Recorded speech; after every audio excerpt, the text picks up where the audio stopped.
ओम शांति। सबका एक common question आता है कि ये सृष्टि कब से चली आ रही है और हमारे कितने जन्म हुए हैं। तो इसको आज हम समझते हैं स्वास्तिक से। आप सब ने देखा होगा तो घर में ये स्वास्तिक का साइन बनाते हैं, इसको 4 इक्वल पार्ट्स में डिवाइड करते हैं और जिसका मतलब है सुअस्ति, कि हर मोमेंट ऑस्पिशियस बेनिफिशियल है। अब ये 4 इक्वल पार्ट्स में क्यों डिवाइड किया गया? एक्चुअली ये चारों युगों को रिप्रेजेंट करता है, सतयुग, त्रेता, द्वापर और कलयुग, चारों का इक्वल पार्ट्स। क्योंकि अगर हम कहें कि एक युग बड़ा तो कहीं ना कहीं वो बात नहीं जमती। जैसे दिन और रात, सर्दी और गर्मी, मौसम बदलते हैं, ऐसे ये सृष्टि रूपी चक्कर घूमता रहता है और फिर से वो दुनिया नई फिर से आएगी।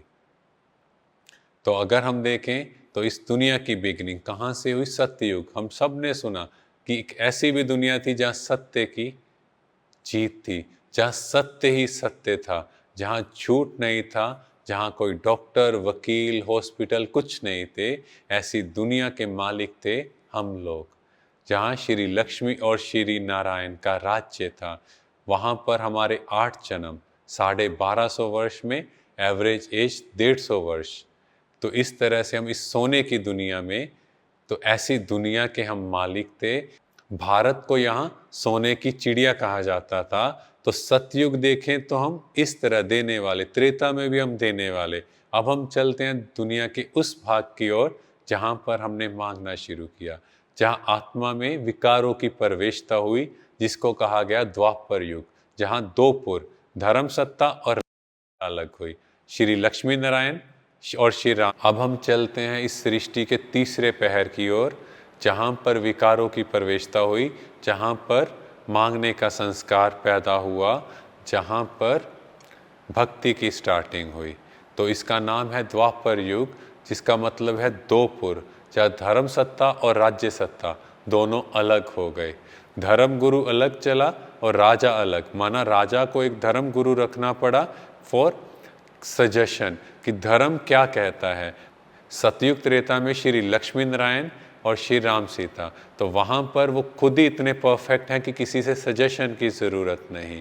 और यहाँ इस फेस में विकारों की प्रवेशता की वजह से यहाँ पर 5 विकारों की प्रवेशता हुई, काम, क्रोध, लोभ, मोह, अहंकार, और दुनिया में लड़ाई झगड़े स्टार्ट हुए। चाहे राज्य के लिए, चाहे सत्ता के लिए, कुछ भी चला, कोई भी पार्ट हो, पर वो स्टार्ट हुआ। पर जैसे ही विकार आए तो अंदर में अशांति आई। अशांति आई तो भगवान की सर्च स्टार्ट हुई, उसकी तलाश शुरू हुई।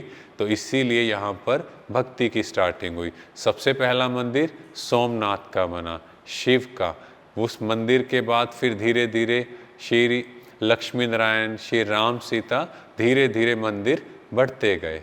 और हम चलते हैं अब लास्ट के फेस की ओर।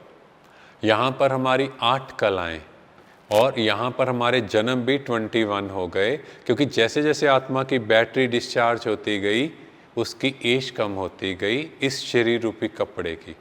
तो उसके बाद हम चलते हैं लास्ट फेस की ओर, जिसे नाम दिया गया कलयुग। कलय कलेश की दुनिया, जहाँ पर विकारों की अति, जहाँ पर हमने हर चीज़ की पूजा करनी स्टार्ट की, पेड़ पौधों की, कुत्ते बिल्ली और इवन सांप की पूजा, जो विकारों का प्रतिबिंब है, हमने सबको पूजना स्टार्ट किया। जहाँ पर साधु समाज है पर धर्म नहीं, जब वर्ल्ड हेल्थ ऑर्गेनाइजेशन है पर हेल्थ नहीं, वर्ल्ड पीस ऑर्गेनाइजेशन है पर शांति नहीं। और यहाँ पर हमारी कलाएं 0 और हमारे जन्म हुए 42। तो इस तरह से ये फेस 4 युग चले और ये आयरन एज कहा गया।